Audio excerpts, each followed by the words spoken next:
let's get to Twitch, because we are live on Twitch right now, probably with 0 viewers. But whatever. I watched your Twitch stream, Andrew, and I came out of it when I saw you afterwards, and I said, Andrew, you need to be on Twitch because you need to help these people.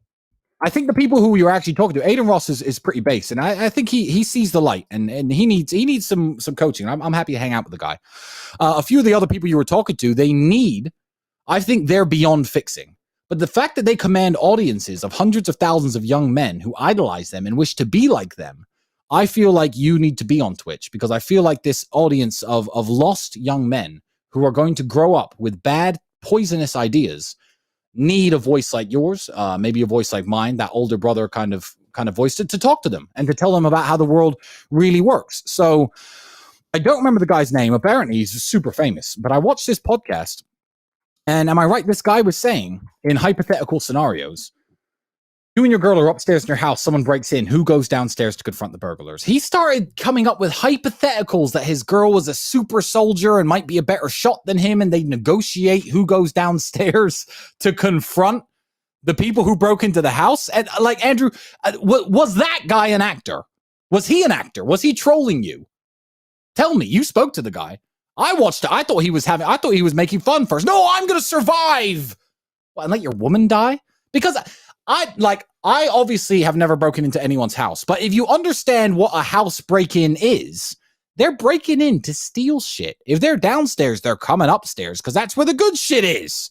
There is no hiding and negotiating with your woman. Someone is going to have to confront the burglars, and that person is going to be me in 100% of scenarios. Me with a woman, 100% of scenarios, I'm going down to confront the burglars. Now, this guy, I think he was trolling you, and he must have been making it up. No, Twitch is important for me because there's a lot of people on Twitch who need my help.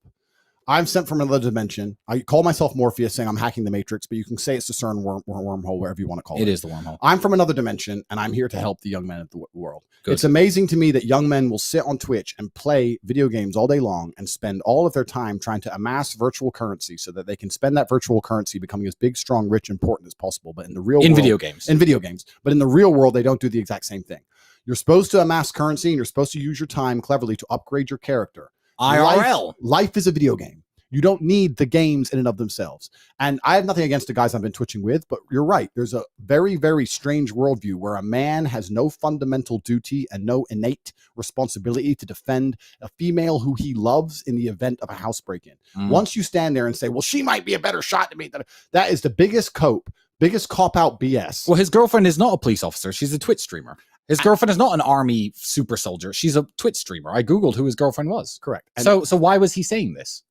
And that's the point. So it's actually a very dangerous worldview where men have no duty and no responsibility, because the only thing that keeps the only thing that keeps the world functioning is when men have duty and responsibility to doing the hard things they're not supposed to do because they are men in and of itself. That's the reason it's women and children first on the lifeboat. The problem with the world today is that not enough men feel this duty. And this is a person with a huge influence, a huge channel, trying to broadcast and convince the world that you have no innate responsibility as a man. And I disagree with that. Also, we were disagreeing on the fact about women and how women should act in respect. He was saying that I was fearful for my girl to go to a club. It's not about that. It's not about fear. It's about respect. And you was recently highlighted in the super chat we got earlier on that his chick is dancing on some other dude. Yeah. In fact, that's bad. That's bad. Well, is that respectful? Well, I feel like he has to. Now I understand why he was defending this ridiculous behavior so fervently, because I mean, well, this is fine. I mean, we don't know the context. We don't know if they're still if they're together. Andrew, I am your best friend. If your girl tried to dance with me like that, I'd push her the fuck over. Yeah, no, we would never be with the girls. Obviously. But my point is, like, maybe they weren't together. Maybe this is an old video. Like, let's keep fair. I don't know. We don't know because we just found out about this. We're being fair. But I don't think that's a respectful way for a girlfriend to act if she was with him. And the point we're making is the point I was trying to make at the time is about respect. It's not just about. He tried to say it was about fear. It was nothing to do with fear. It's about respect, setting boundaries as a man and being respected. I come along and I try and teach men to level themselves up, be confident, be strong, understand the true reality of the world, make sure that you have imperatives which suit your narrative, Make sure you have parameters which prevent you from being disrespected and ending up being sad and lonely like most men do. He comes along and tries to argue against all of my points. And every single point he argued against, I guarantee you, if anyone here is curious or doesn't believe me, if you would agree with his worldview above mine, you will end up fucking miserable. The dude is a Twitch streamer. He makes a bunch of money with no actual, he doesn't need any physicality. He doesn't need any formidability. He doesn't need anything. Great. He's in a very fortunate situation. For most men out here, you need to be able to go through some shit to become something. Bro, just go downstairs. Well, but if you're watching xQc, just go downstairs, bro. Your house got broken into. You're the man. Just go downstairs. Your girl is not a super soldier. We just saw her dancing there. She's clearly not G.I. Jane. Yeah. Go downstairs and try to save your household and try to save your woman. And I think that Twitch is like an untapped resource. I feel like I can really help men by being on Twitch. That's why I do these Twitches, and I hope that when I do them, I sit there and I talk to men and I explain, look, you're wasting all your time leveling up a video game instead of leveling up yourself. Look, these people you idolize on Twitch may be very good at video games, but their worldview is not going to translate well into the real world. They're very, very fortunate. They've effectively won the lottery. And if you're going to go through life thinking, I don't need to be strong and I don't need to protect a woman and she can go downstairs and you're going to live a good life without Twitch fame and Twitch money, you are fucked. As a man, you need to become hard to kill, and you need to become the kind of person who can deal with trauma, setbacks. You need to be the kind of person who is competent in all realms. You're not going to do that following the advice that these men give. That's why I appear from another fucking dimension to save all of you. Top G, like a superhero.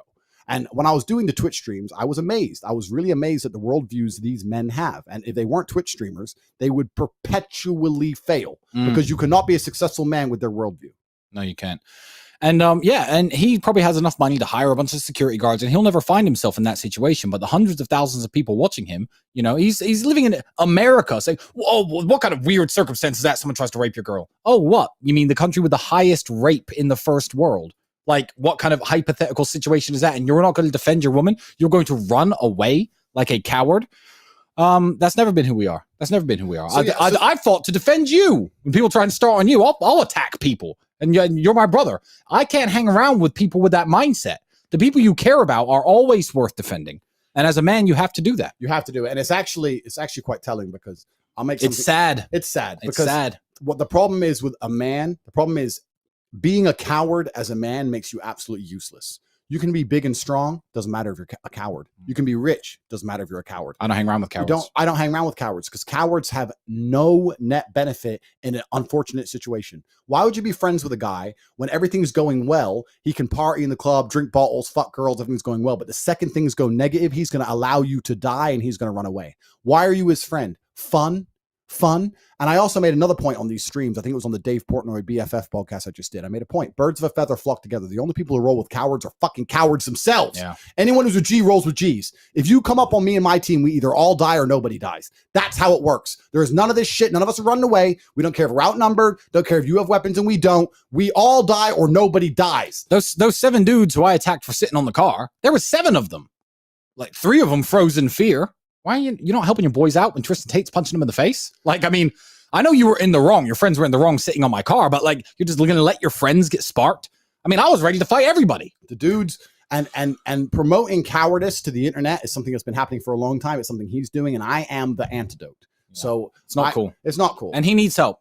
And he's a nice guy, but you know, he has plenty of money. He should come to me and say, look, I have plenty of money. How do I become the man? I have unlimited money, unlimited time. Andrew, help me. And I will help him. And he will change as an individual when he wakes up and he's no longer afraid to go downstairs. Yeah. Now, I'm not saying don't have an adrenaline rush. I'm not saying don't be nervous, of course, but pull the strap and go and fucking defend your house. That's the whole point.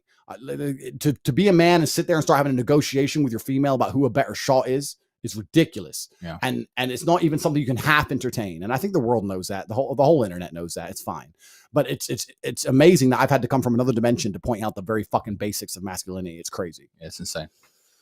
So I think I'm gonna do some super chats. Yeah, let's do some super chats.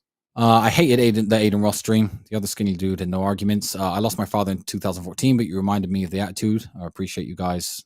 Thank you very much. I used to have a girlfriend. I was a simp. She broke up with me. She keeps calling me because I have money now. I've been ignoring her. She broke my heart, and I chased excellence. Good for you. I made 5K in the first 2 months. I hate you too.